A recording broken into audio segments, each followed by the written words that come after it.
The critical patriot देखने वाले सब दोस्तों को खुशामदीद, स्वागत। आज मेरे साथ मुंबई से शरीक गुफ्तगू हैं डॉक्टर उमेंद्र रत्नू जी। वैसे तो उमेश जयपुर में है, लेकिन इस वक्त वो मुंबई में हैं। डॉक्टर साहब, 2019 में सिटीजनशिप लॉ में अमेंडमेंट हुई थी, जिस पे मुसलमानों ने बहुत एहतजाज किया। और दिल्ली में तो मेरा ख्याल है एक फसाद भी शुरू हो गया था, 100 लोग उसमें तकरीबन मारे गए थे। बिल्कुल, बिल्कुल आपकी इन्फॉर्मेशन सही है। और शाहीन बाग में खास तौर पे ज्यादा एहतजाज था ये। तो उस एहतजाज के बारे में भी बताइएगा। तो क्या उनको कोई समझाने वाला नहीं था कि उनको इससे कोई फर्क नहीं पड़ेगा? लेकिन लिबरल जो हैं, हिंदू भी उनके साथ शामिल हो गए थे। उस लॉ में जो मुझे समझ आई वो ये था कि 2015 से पहले पहले जो आ गया उसको फास्ट ट्रैक सिटीजनशिप मिलेगी। आप इस मसले पे काफ़ी एक्टिव रहे हैं, पाकिस्तानी हिंदुओं के इश्यूज पे भी आप बड़े एक्टिव हैं, उनकी हेल्प करते रहे हैं। तो अब जो मैंने सुना है कि उनको कुछ रिलीफ मिल गई है आपकी कोशिशों से, तो वो क्या रिलीफ है और वो कब तक वैलिड रहेगी? बहुत-बहुत धन्यवाद शकील भाई, नमस्ते। आपने हमें बुलाया और आपके प्लेटफ़ॉर्म पर आकर के मैं अपने दोस्तों से मुखातिब हूँ। जो सिटीज़नशिप अमेंडमेंट एक्ट था, जो कि इसमें एक अमेंडमेंट था, जो इंडियन सिटीज़नशिप एक्ट 1955 का था, जो कि प्रीमाइस था। अगर पाकिस्तान से और बांग्लादेश और अफ़गानिस्तान के हिंदू सिखों की बात की जाए, तो 1950 में नेहरू लियाकत पैक्ट हुआ था एक। जवाहरलाल नेहरू हमारे प्राइम मिनिस्टर और लियाकत अली खान पाकिस्तान के प्राइम मिनिस्टर, जो एक सॉवरेन डॉक्यूमेंट है, जिसके बेसिस पर दोनों देशों के प्रीमियर्स ने ये एक्सेप्ट किया था कि हम एक दूसरे की माइनॉरिटीज को प्रेफरेंशियल सिटीजनशिप देंगे। उसी के आधार पर 1955 का इंडियन सिटीजनशिप एक्ट बनाया गया कि उसमें 51 एक राइडर है कि अविभाजित भारत, अनडिवाइडेड इंडिया में जो माइनॉरिटीज पाकिस्तान की पैदा हुई, हिंदू, सिख, जैन, ईसाई, पारसी, बौद्ध, उनको भारतीय स्टेट प्रेफरेंशियल सिटीजनशिप देगी, प्रोवाइडेड उनका जन्म अविभाजित भारत में, अनडिवाइडेड इंडिया में हुआ हो, या उनके माता पिता का जन्म अगर अनडिवाइडेड इंडिया में हुआ हो तो। अब इस देश के करते धरतों को ये पता नहीं था कि 70 साल निकलने के बाद भी लगभग 1 करोड़ हिंदू पाकिस्तान में और 2 करोड़ हिंदू बांग्लादेश में अपने जान माल, अपनी बच्चियों की, अपनी इकोनॉमी की सुरक्षा के लिए दर-दर की ठोकरें खाएंगे। तो हमने गवर्नमेंट ऑफ इंडिया से 2014 में जब थोड़ी सी फेवरेबल गवर्नमेंट आई हमारे लिए यहाँ पर, तो हमने उनसे रिक्वेस्ट की कि आप इस 2051 ए राइडर को हटा दें, इसको ओपन एंडेड कर दें, क्योंकि वो तो पीढ़ी ही खत्म हो गई है जो अविभाजित भारत में पैदा हुई थी। हम्म। तो जनरेशन ही खत्म हो चुकी है। अब जो पाकिस्तान में हिंदू, सिख, जैन, ईसाई, बौद्ध रहते हैं, वो तो विभाजित भारत में पैदा है, वो तो डिवाइडेड इंडिया में पैदा हुए ना। और उनके साथ जबरदस्त प्रोसिक्यूशन होता है, जैसा कि मैंने आपको पिछली पॉडकास्ट में निवेदन किया था। यूरोपियन यूनियन पार्लियामेंट की रिपोर्ट है कि 3 हिंदू सिख बच्चियां प्रतिदिन उनके घरों से उठाई जाती हैं पाकिस्तान के अंदर। और सेम कहानी अब बांग्लादेश में शुरू हो गई है। तो इन बेचारे निरीह पाकिस्तानी हिंदुओं के लिए, बांग्लादेशी हिंदुओं के लिए तो कोई जगह नहीं है ना भारत के अलावा आने के लिए। तो हमने गवर्नमेंट ऑफ इंडिया से कहा था कि इस 1955 के इंडियन सिटीजनशिप एक्ट में एक संशोधन किया जाए, एक अमेंडमेंट किया जाए, जिसको सीएए का नाम दिया गया, और वो दिसंबर 2019 में पास हो गया। जो मुझ जैसे लोगों ने और इस देश की सत्ता ने भी, इस देश की पुलिस, इस देश की आर्मी, इस देश की सिक्योरिटी एस्टेब्लिशमेंट ने कल्पना भी नहीं की थी शकील भाई, हमने जो इमेजिन भी नहीं किया था, वो मंजर, वो परिणाम हमें देखने को मिला कि इस देश के अंदर जो भारत को तोड़ने वाली शक्तियां हैं, उन्होंने शाहीन बाग बिठाए, विक्टिमहुड का कार्ड खेला और कहा कि भाई ये जो लॉ है, ये जो अमेंडमेंट है, ये तो बहुत डिस्क्रिमिनेटरी है। तो जब उनसे पूछा गया भाई डिस्क्रिमिनेटरी कैसे है, तो बोल रहे हैं आपने इसके अंदर हिंदू, सिख, जैन, बौद्ध, ईसाई, यहूदी सबको रखा है, आप मुसलमानों को इसमें नहीं रखे। तो मैंने हम्म। कहा क्या, व्हाट, हम्म। मुसलमानों को रखेंगे तो फिर ये पार्टीशन क्यों हुआ था, हम्म। और ये बॉर्डर क्या है, फिर बॉर्डर बॉर्डर हटाओ सब, हम्म। तो वापस एक देश बना लेते हैं, सब कॉन्टिनेंट एक बड़ा वापस बना लेते हैं। हम्म। नहीं, केक भी खाना है और केक रखना भी है। हम्म। तो मोस्ट मतलब बचकाना एक लॉजिक, एक बेहुदा लॉजिक कि जी ये लॉ इसलिए डिस्क्रिमिनेटरी है। और आप जैसे कि इस देश के अंदर जो ये तथाकथित लिबरल्स हैं, जो मैं कई बार कहता हूँ कि वो लोग हैं जो हिंदुओं की चिताओं पर रोटियां सेक के अपना घर, अपना पेट भरते हैं। हम्म। निरीह हिंदू मर रहा है ना पाकिस्तान में, एक अनअक्नॉलेज्ड, जिसकी कोई कोई बेचारे की कोई पहचान नहीं है, कोई आइडेंटिटी नहीं है, मर रहा है। तो यहाँ पर ये शाहीन बाग में जाकर के ये अ, लंगर चला रहे थे, और वहाँ पर एक बुजुर्ग महिला थी, वो उसका फेस बन गई, सारे टीवी चैनल उनका इंटरव्यू ले रहे थे। उसके बाद जो आग भड़की, तो जहांगीरपुरी दिल्ली के अंदर एक कॉलोनी है, वहाँ दंगे हुए, वहाँ एक पुलिस ऑफिसर शर्मा जी का मर्डर हुआ, फिर उसकी प्रतिक्रिया हिंदुओं की तरफ से हुई, और वो एक बहुत घिनौना प्रकरण चला। उसका परिणाम ये हुआ कि कोविड भी उसी वक्त शुरू हुआ था, मार्च 2020 में कोविड शुरू हो गया था। तो कोविड का सहारा लेते हुए इंडियन गवर्नमेंट ने उस लॉ को इम्प्लीमेंट ही नहीं किया, उसके नोटिफिकेशंस ही नहीं आए। उसके नोटिफिकेशन आए 2024 की जनवरी में, जिसमें एक आर्बिट्रेरी कटिंग ऑफ डेट डाली गई 31 दिसंबर 2014 की, कि इसके बाद जो पाकिस्तान से हिंदू आता है उसको सिटीजनशिप अमेंडमेंट एक्ट का बेनिफिट नहीं मिलेगा। जो हिंदू, सिख, जैन, बौद्ध, ईसाई, यहूदी इससे पहले भारत आ चुके हैं, उनको सिटीजनशिप अमेंडमेंट एक्ट का बेनिफिट मिलेगा। हमने सर पीट लिया अपना। हमने जो मांग की थी गवर्नमेंट ऑफ इंडिया से, वो की थी इसको ओपन एंडेड रखा जाए, लेकिन कुछ नहीं हुआ। अब जो ये जो 4 दिन पहले नोटिफिकेशन आया है, इसको सिटीजनशिप अमेंडमेंट एक्ट से पर से कोई लेना देना नहीं है। ये कोई फॉरेनर्स एक्ट है भारत के अंदर, तो अभी कुछ दिनों पहले एनेक्ट हुआ है। उसमें भारत सरकार ने एक छूट दी है पाकिस्तान, बांग्लादेश और अफगानिस्तान के माइनॉरिटीज को, जो 31 दिसंबर 2024 तक भारत में आ चुके हैं, उनको विदाउट वैलिड डॉक्यूमेंट्स भी नागरिकता प्रदान कर दी जाएगी, जो हमारे लिए एक बहुत बड़ी विजय है, क्योंकि इससे लगभग 15,000, 12 से 15,000 हिंदू, सिख, जैन, बौद्ध, ईसाइयों को लाभ होगा, और एक मैसेज जाएगा पाकिस्तान और बांग्लादेश के अंदर रह रहे 3 करोड़ हिंदुओं को, कि इस देश की सरकार, इस देश का हिंदू समाज आपके लिए चिंतित है, हम आपके लिए सोचते हैं, हम आपको बचाएंगे, हमारा पूरा प्रयास है कि हम आपको उस जगह से निकालकर सम्मान पूर्वक, इज्जत से जिंदगी जीने के लिए एक अवसर मिले। तो ये ऑप्टिक्स के हिसाब से भी मेरे विचार से बहुत बढ़िया है। अच्छा, तो आपने कहा कि खातून थी, बड़ी एक्टिव थी वो कौन है खातून? और असदुद्दीन अवैसी का क्या रवैया था? और असद मदनी जैसे जो लीडर्स हैं, वो क्या सोच रहे थे उस वक्त? अ, मैंने नाम तो मुझे किसी का ध्यान नहीं है, और मैंने आपको पिछले पॉडकास्ट में भी कहा था कि इस देश के जो लीडर्स हैं मुसलमानों के, मैं उनका न तो उनको फॉलो करता हूँ, ना मैं उनके किसी लॉजिक को सुनता हूँ, क्योंकि जैसे मैंने आपको कहा, हम्म। मैं एक हिंदू थिंकर हूँ और एक हिंदू एक्टिविस्ट हूँ। मेरा जो पूरा फोकस है केवल हिंदू समाज को बचाने में है। दूसरे लोग क्या बोलते हैं, क्या नहीं बोलते हैं, मुझे उसकी ऊपर न तो टिप्पणी करना अच्छा लगता है, और मेरी नेचर ही नहीं है। मतलब मैं उसको रिकॉग्नाइज ही नहीं करता हूँ। हम्म। तो इनका आर्टिकुलेशन सबका एक ही था कि जी ये लॉ इसलिए डिस्क्रिमिनेटरी है क्योंकि एक तो इसके अंदर मुसलमान को इंक्लूड नहीं किया गया है, जिसका कि मैंने आपको जवाब दे दिया है, और एक और इन्होंने एक प्रपंच और झूठ फैला रखा था कि जी अब जो है ना, अब जो एक्चुअली भारत के अंदर कई करोड़, और कुछ लोग कहते हैं कई लाख, मुझे नहीं पता वो आंकड़ा, क्योंकि होम मिनिस्ट्री ने तो कभी वो आंकड़ा दिया नहीं है, बांग्लादेशी गैर नॉन सिटीजन इन्फिल्ट्रेटर मुस्लिम्स यहाँ पर रहते हैं। और अब तो रोहिंग्या भी आ गए हैं बर्मा से, तो धर्मशाला टाइप बन गया है देश। तो उनको ये कहा गया कि आपको, अगर आप ढंग के आपके रेलेवेंट कागज नहीं हुए तो आपको डिपोर्ट किया जाएगा। तो ये हवा बनाकर मुसलमान समाज को भड़काया गया। उसमें सभी थे, सभी शामिल थे। किसी ने उस आग पर पानी डालने की चेष्टा नहीं करी। किसी ने नहीं कहा कि भाई आप शांति से देखें।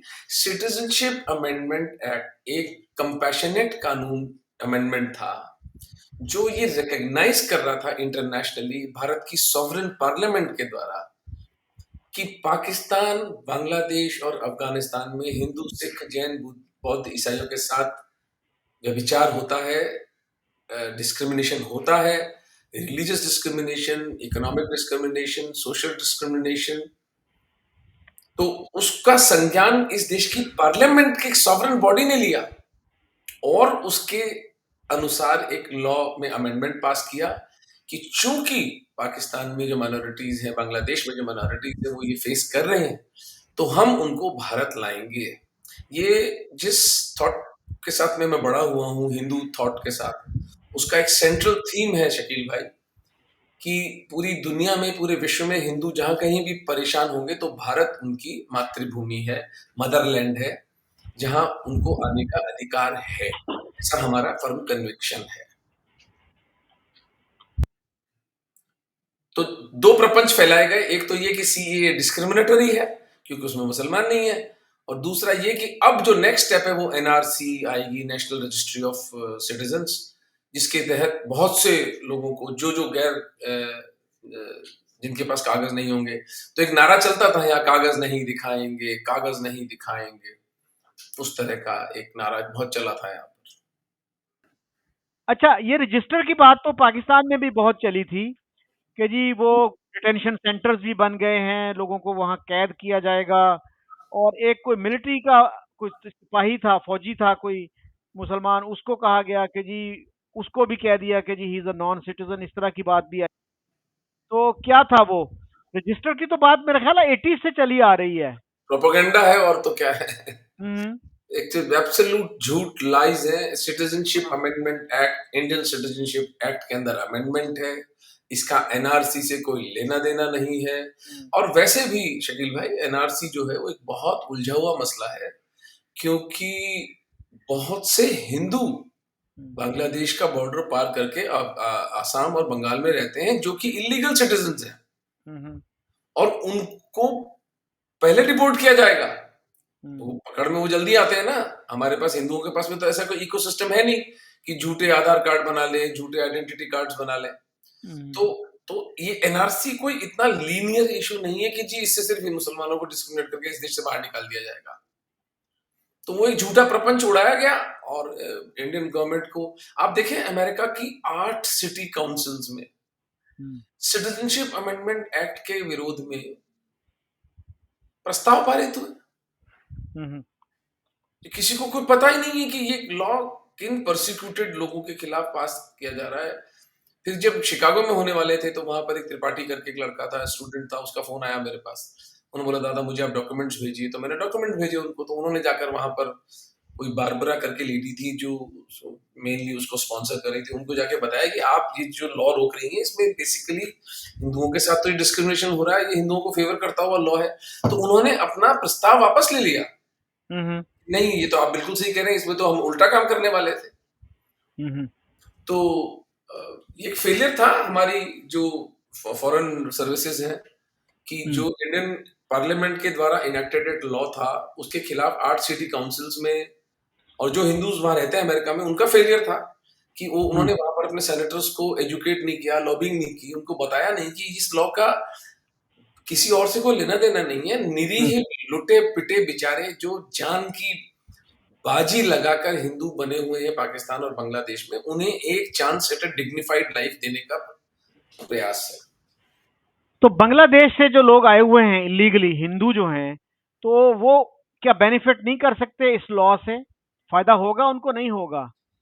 वो जो हाँ, उनको उनको बेनिफिट होगा, बिल्कुल सही कह रहे हैं आप। 2024 से पहले जो आ गए हैं, वो वो एक्चुअली बांग्लादेशी हिंदुओं का जो इशू है ना शकील भाई, वो बहुत कॉम्प्लिकेट हो जाता है। आसाम अकॉर्ड हुआ था एक, शायद 1991 में हुआ था, राजीव गांधी, और 90 में हुआ था, मुझे नहीं ध्यान है। नहीं, 90 में तो राजीव गांधी सत्ता में नहीं थे, 86 87 में हुआ था।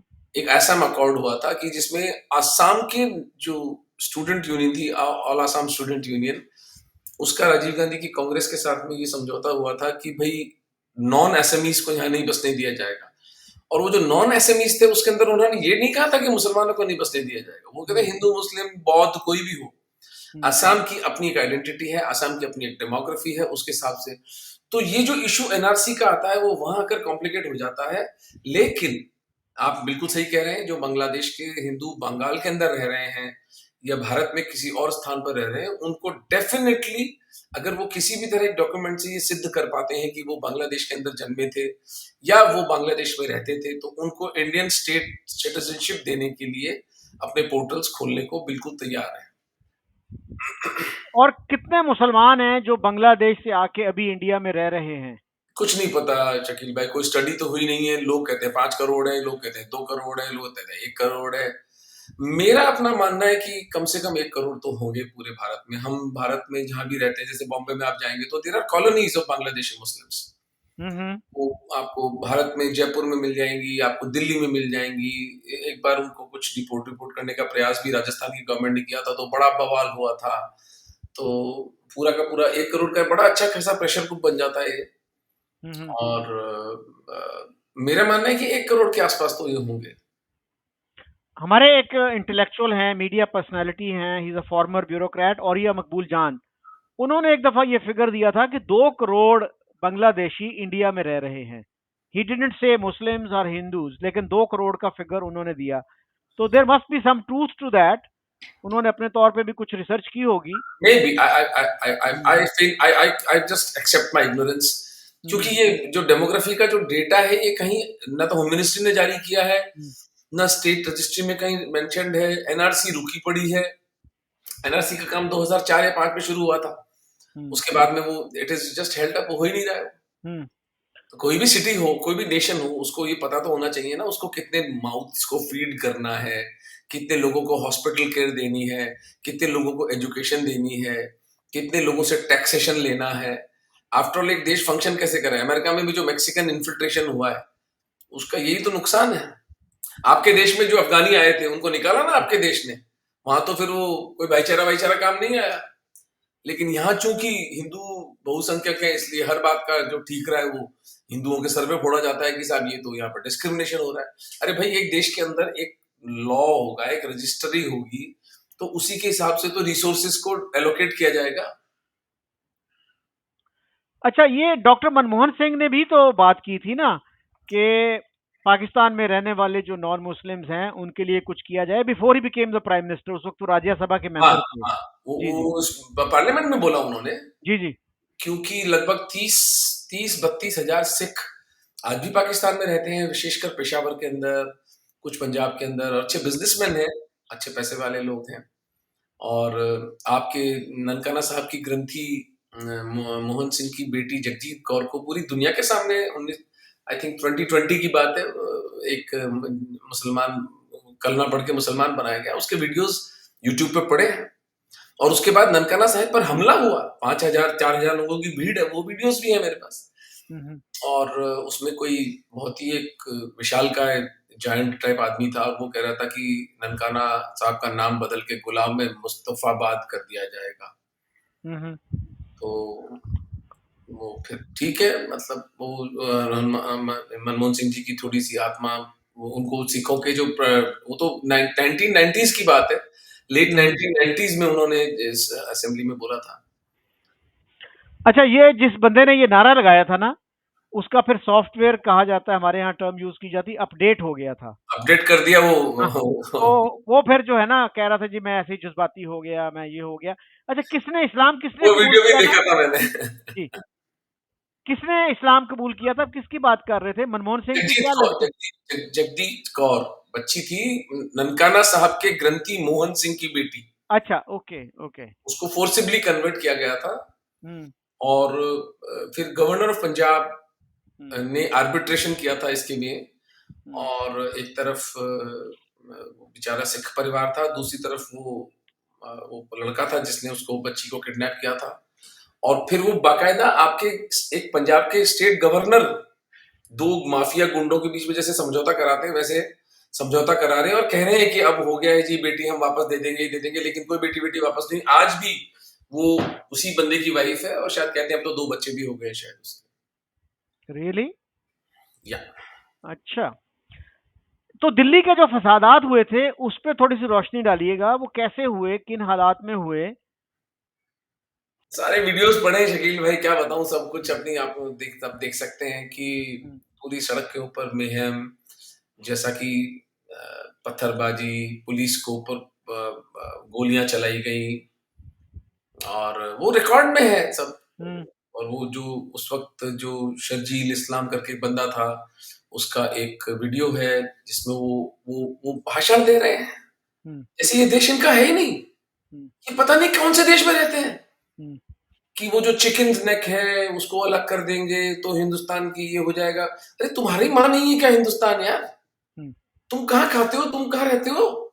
समझ में नहीं आता क्या ब्रेन वॉशिंग है। फिर खैर अभी वो शर्जील को अरेस्ट किया गया, अभी भी कल उसकी परसों बेल रिजेक्ट हुई है हाई कोर्ट के द्वारा, क्योंकि उसको नेशनल सिक्योरिटी एक्ट के अंदर या यूएपीए करके होता है कि अनलॉफुल एक्ट, कोई के जो देश के खिलाफ जो प्लानिंग करता है। ऐसे यहाँ छात्र नेता हुआ करता था, एक स्टूडेंट नेता भी था, एक मुझे नाम भूल रहा है उसका, वो दोनों को अरेस्ट किया हुआ है उसके चक्कर में। और यहाँ लिबरल्स के बड़े छाती में दूध उतर रहा है, आंखों से आंसू बहा रहे हैं, सबकी न्याय व्यवस्था जो है वो इस देश की चरमरा गई है, उनको रिलीफ दिया जाए। और बाकायदा पुलिस पे गोलियां चलाई गई हैं, वो वीडियोस हैं, पुलिस भाग रही है अपनी जान बचाते हुए, वो सब वीडियोस हमने देखे, सारे समाज ने देखे, पूरी दुनिया ने देखे। और उस वक्त इंटरनेशनली पूरे अरब कंट्रीज के अंदर, पूरे यूरोप के अंदर सिटीजनशिप अमेंडमेंट एक्ट को बदनाम किया गया, सब जगह प्रोपेगेंडा किया गया, और बड़ी बड़ी जो मीडिया कॉर्पोरेशंस है सबने सिटीजनशिप अमेंडमेंट एक्ट के खिलाफ, जबकि जो एक बिल्कुल एक कंपैशनेट लॉ था, जो कि एक बिल्कुल निरीह और लुटे पिटे लोगों की सिंपैथी के लिए बनाया गया था, उस कानून को अनर्गल बातें करके लिंक कर करके उसको कहा गया। और वही हमारे हिंदू लीडरशिप का फेलियर कि हम भी अपने पॉइंट ऑफ व्यू को उतना स्ट्रांगली आर्टिकुलेट करके इस लॉ को डिफेंड ही नहीं कर पाए। आपको एक बात बताता हूँ, जैसे जो हमारा जो आर्गुमेंट, मेरे को जब टीवी डिबेट्स पे उस वक्त बुलाया जाता था तो मैं एक ही बात बोलता था, मैंने कहा कि आप सब लोगों को नरेंद्र मोदी जी और अमित शाह की नीयत पर शक है, तो आप इस लॉ का एक कॉन्टेक्स्ट है, ये 1947 की जो विभाजन हुआ था देश का, उसका लॉजिकल सीक्वल ही है और उसको लॉजिकल एंड तक लेकर जाता है। अगर मोदी जी या अमित शाह चाहते तो तमिलनाडु, श्रीलंका में भी तमिलों के साथ में इतना अत्याचार होता है, भूटान में हो रहा है, नेपाल में हो रहा है, तो इनके हिंदुओं को भी यहाँ बुला लेते। लेकिन कोई नई कैटेगरी ऐड नहीं की गई। ये सिर्फ 1955 का जो सिटीजनशिप एक्ट था, जो कि खुद नेहरू लियाकत पैक्ट पर बेस्ड था, उसके अंदर एक अमेंडमेंट करने का प्रयास किया गया था। तो प्रोप्राइटरी के मामले में, कॉन्स्टिट्यूशनैलिटी के बारे में, ज्यूरिस्प्रूडेंस के बारे में ये लॉ कहीं से भी अधूरा नहीं था, ये लॉ कहीं से भी गलत नहीं था। और इसके अंदर कोई चालबाजी नहीं थी शकील भाई, ये बहुत सरल सा एक, मैं तो रहता हूँ पाकिस्तान के हिंदुओं के साथ, एक हिंदू की कहानी आप खून के आंसू आएंगे कि इस तरह से जेलें, प्राइवेट जेलें बना रखी हैं। 21वीं शताब्दी में इन बटेरों ने वहां पर जो हालत कर रखी है हिंदुओं की, और 21वीं शताब्दी में गुलामी प्रैक्टिस हो रही है, मनुष्य की गुलामी करवा रहा है। तो ये तो ज्यादा फिर चलने वाली बात नहीं है ना, उस पर कहीं ना कहीं कभी न कभी तो कोई समाज जागेगा, उसका रिएक्शन। जी, लियाकत नेहरू पैक्ट की पाकिस्तान में भी काफी बात होती है, और उसमें मैंने पहले भी अपने किसी शो में कहा है कि उसमें पाकिस्तान और इंडिया दोनों ने कमिट किया था कि वो माइनॉरिटीज को इक्वल राइट्स देंगे। तो मैंने कई दफा ये पॉइंट उठाया कि हमने तो 73 का जो कॉन्स्टिट्यूशन है उसमें क्लियरली लिख दिया कि प्राइम मिनिस्टर और प्रेसिडेंट बनने के लिए जरूरी है कि आप मुसलमान हो। तो मोदी जी पे हमारे यहाँ बहुत क्रिटिसिज्म होता है, तो मैंने कहा जी उनको अब 11 साल हो गए हैं, अब तक वो कॉन्स्टिट्यूशन में ये नहीं लिखवा सके कि रियासत के जो हाईएस्ट ऑफिसेज हैं, जो स्टेट के प्रेसिडेंट और प्राइम मिनिस्टर या किसी और भी ओहदे के लिए हिंदू होना जरूरी हो। तो उससे फिर हमारे इस पे गर्व है शकील भाई, मैं आपको एक हिंदू, मैं मुझसे ज्यादा कट्टर हिंदू शायद आपको कोई ढूंढने पर नहीं मिलेगा, मैं बिल्कुल एक नटकेस हिंदू हूँ। मैं आपको सत्य अपने धर्म की शपथ लेके कहता हूँ, यदि कोई ऐसा कानून हिंदुस्तान की सरकार लाएगी तो मैं सबसे पहले उसका विरोध करूंगा। अरे भैया, धर्म के आधार पर आप ये नहीं कह सकते कि इस देश के अंदर फलाने पोस्ट के ऊपर सिर्फ हिंदू बैठेगा। ये बात 21st सेंचुरी में इट इज टोटली एब्सर्ड, क्योंकि टैलेंट किसी धर्म की मोहताज नहीं है। प्रतिभा किसी में भी हो सकती है। आप जब ये कहते हैं कि केवल हिंदू इस देश का प्राइम मिनिस्टर बनेगा, हम ऐसा लॉ ला सकते हैं, तो आप ये कह रहे हैं कि क्या कोई इस देश के अंदर ईसाई है, यहूदी हैं? इस देश के एक आर्मी जनरल थे जो कि बहुत general Jacob, he was a जू। यस। और मुझे गर्व है इस बात पर कि वो जू थे। हम्म। यानी इस संसार में हम ये पागलपंतियां अपने अपने साइलोस बना बना कर रह सकते हैं क्या? जब हम ग्लोबल विलेज और ग्लोबल स्ट्रीट की बात कर रहे हैं तो ये बात बिल्कुल अब्सर्ड है कि केवल हिंदुओं की ही जी हम राज में रहेंगे। आप मेरिट से चूकेंगे, आप प्रतिभा से चूकेंगे, और मैं इसका घोर विरोधी हूं। पर हाँ, आपके देश में हुआ और मुबारक हो आपको सबको। आप लोगों ने तो अहमदियत तक को नॉन मुस्लिम डिक्लेयर कर रखा है। आप लोगों ने नॉन हिंदूज, नॉन मुस्लिम्स को आपका प्राइम मिनिस्टर ही मत बनने दीजिए, आप ही चूकेंगे। आपका चीफ जस्टिस भगवान दास थे ना एक बार। क्योंकि टैलेंट टैलेंट किसी की बपौती थोड़ी है, टैलेंट किसी के बाप की नौकरानी थोड़ी है। टैलेंट परमात्मा किसी के भी अंदर दे सकता है, और उस टैलेंट का उपयोग उस देश के हमारे जो सबसे बड़े जो न्यूक्लियर साइंटिस्ट थे, होमी जहांगीर भाभा, वो तो पारसी थे। इस देश की जो सबसे बड़ी जो कंपनी है जिसके बराबर आपके देश का जीडीपी है, पूरे देश का अकेले हमारे देश की कंपनी का, वो टाटा, दे आर पारसीज। इस देश की जो थर्ड या फोर्थ रिचेस्ट आदमी अजीम प्रेमजी, वो एक मुसलमान। और ऐसा ही होना चाहिए, ऐसा ही होना चाहिए। और आपने जो बात की जनरल जेकब की, तो अगर आप हिस्ट्री देखें तो he was the man who actually negotiated surrender. बल्कि लोग कहते हैं कि उन्होंने ब्लफ किया था और जनरल नियाजी उनकी ब्लफ में आ गए और उन्होंने जनाब सरेंडर एक्सेप्ट कर लिया। और उस general Jacob was a very courageous general, ऐसी बात नहीं है कि पूरा ब्लफ ही था। बहुत प्रतिभाशाली और बहुत मेरिटोरियस जनरल थे। और जनरल नहीं थे मेरे ख्याल से, वो लेफ्टिनेंट जनरल।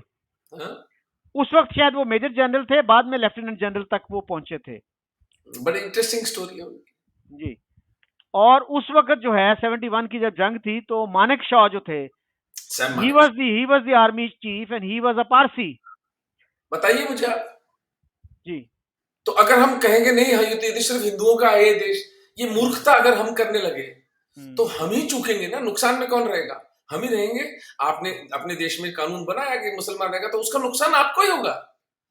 भाई, जो मेरे पास जो पाकिस्तान से हिंदू आए हैं, इसमें डॉक्टर्स हैं, वो मैं कई बार यहाँ पर इतना अच्छा काम करते हैं जयपुर के अंदर, मैं कहता हूँ ये इस पाकिस्तान की उस इस्लामिक सोसाइटी ने इन डॉक्टरों को बेइज्जत करके निकाला।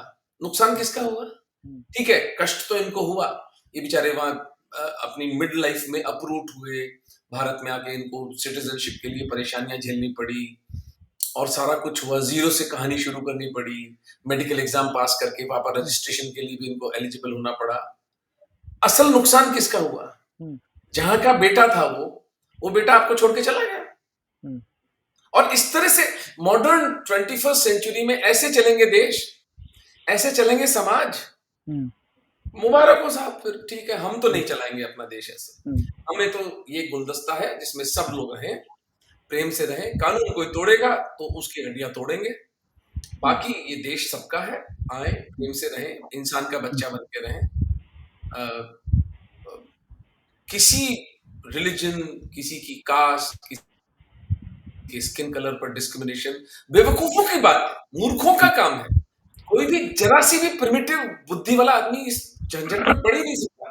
अरे भाई, नेचर ने डिस्क्रिमिनेट नहीं किया। ऐसा तो नहीं है ना कि हिंदुओं की एक आंख होती है और मुसलमान की दो आंख होती है। जब नेचर ने डिस्क्रिमिनेट नहीं किया, तो आप होते कौन है डिस्क्रिमिनेट करने वाले? और आप अल्लाह को इतना बड़ा मानते हैं, तो अल्लाह ही तो हिंदुओं को जन्म दे रहा है। अल्लाह बना रहा है ना हिंदुओं को, या कोई और शक्ति है जो अल्लाह से भी बड़ी है? फिर तो फंडामेंटली चैलेंज करना पड़ गया फिर तो मूर्खता है भाई। ये जो होता है ना, किसी समाज को एक्सक्लूसिव राइट्स देना। आज अमेरिका क्यों, बताइए, मेल्टिंग पॉट है? क्यों? टैलेंट पूरी दुनिया से इंपोर्ट करके अमेरिका वर्ल्ड पावर बना हुआ है। ऐसा ही होना चाहिए। और आपने बात की जस्टिस भगवान दास की। He was not full chief justice, acting chief justice वो रहे थे कुछ अरसा। और उस पे भी हमारे एक जर्नलिस्ट थे शाहिद औरकजई, वो सुप्रीम कोर्ट ही पहुंच गए थे कि जी ये कैसे हो सकता है कि एक नॉन मुस्लिम जो है वो चीफ जस्टिस बन जाए। बहरहाल fortunately supreme court dismissed his petition और उन्होंने कहा कि ये वैलिड एतराज नहीं है। तो एनी कंक्लूडिंग थॉट्स डॉक्टर साहब? आपके माध्यम से पाकिस्तान और बांग्लादेश और अफगानिस्तान में, अब तो अफगानिस्तान में तो अगर हिंदू बचे नहीं, लेकिन पाकिस्तान और बांग्लादेश के हिंदुओं को मैं हाथ जोड़कर कहता हूं कि थोड़ा सब्र कर लें आप। थोड़ा, हम साल 2 साल 5 साल, कितना भी समय लगे, हिंदू समाज आपकी परवाह करता है। हिंदू समाज को इस बात की बहुत कष्ट और पीड़ा है कि आप लोग कष्ट में हैं, और हमने आपको भुलाया नहीं है। हम हम आपको सतत ध्यान में रखते हैं, यहाँ लॉबिंग करते हैं, अमेरिका में, कनाडा में, ऑस्ट्रेलिया में, यूरोपियन यूनियन में प्रयास है हमारा पाकिस्तान और बांग्लादेश के हिंदुओं को असाइलम मिले। इस पर हम प्रयास कर रहे हैं। भारत के अंदर आपका स्वागत है, आपका घर है। आप हिम्मत ना हारें। मैं मानता हूं कि बहुत बहुत ट्राइंग टाइम्स हैं, बहुत कष्ट के दिन हैं आपके, लेकिन कष्ट के दिन भी पूरे होंगे। आपको प्रेम और बहुत संवेदना और बहुत सम्मान के साथ भारत में लाया जाएगा, या उस जिस भूमि में आप फंसे हैं, जिस जेल में आप फंसे हैं, उससे निकाला जाएगा। धीरज रखिए, धर्म धर्म के ऊपर टिके रहिए। Thank you very much doctor साहब। और अगर कोई दोस्त अपोजिंग व्यू देना चाहें तो ही और she is welcome. Thank you doctor साहब, thank you thank you again. Shakeel भाई, थैंक यू सो मच। आपने अवसर दिया बोलने के लिए मेरे मित्रों से। आपका भी बहुत बहुत आभार। आपसे बात करना हमेशा एक लर्निंग रहती है, अच्छा अनुभव रहता है। Thank you sir.